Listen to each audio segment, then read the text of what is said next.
Isang magandang araw mga katibay. So for today's video po, bigyan naman po natin ng update itong kaso ni Nanay LB na nagbigay na po ng desisyon ang Senado na mananatili po sa Senate jail si Ginang Garcia Ruiz na samantalang una pong inapilan ni Senator Jinggoy Estrada na dapat ay makulong si Ginang Ruiz sa Pasay City Jail, pero si Senator Bato de la Rosa ay ask po ng 1-minute suspension at sila po ay nag-usap ng behind the camera. So sa kanilang pagbabalik po, ito na po ang naging pasya ni Senator Jinggoy Estrada. So atin pong panoorin. Thank you, Mr. Chair. Upon consultation with my colleagues, the Chairman, Senator Tolentino, and Senator Bato de la Rosa, I withdraw my second motion to commit her to the Pasay City Jail and instead commit her here in the Senate jail. Thank you, Mr. Chair. The said motion was duly seconded by Senator de la Rosa.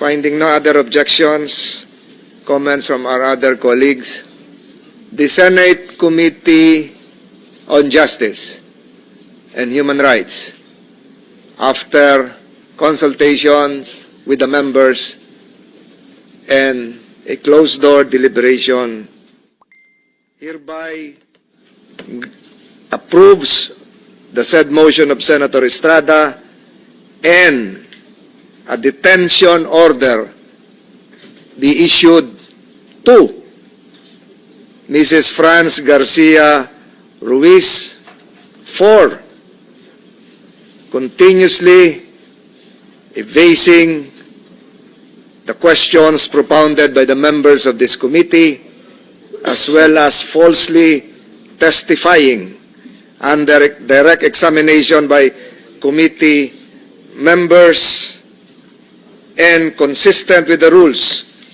of the Senate, which considers a commitment order issued by a committee as a contempt of the Senate. The Sergeant at Arms is hereby directed to place under detention within the Senate premises said person, Mrs. Franz Garcia Ruiz, with visitation rights accorded to his family members as well as counsel, effective today, September 19, 2023, given in open session by the Senate Committee on Justice and Human Rights. So ordered. Rosa, can you escort Mrs. Ruiz to the detention facilities of the Philippine Senate? Any motion to suspend the hearing for today? Mr. Chairman, I move to suspend the hearing for the day. Without objections on the part of the members of the Committee on Justice and Human Rights, the Senate Committee on Justice and Human Rights investigation is hereby suspended.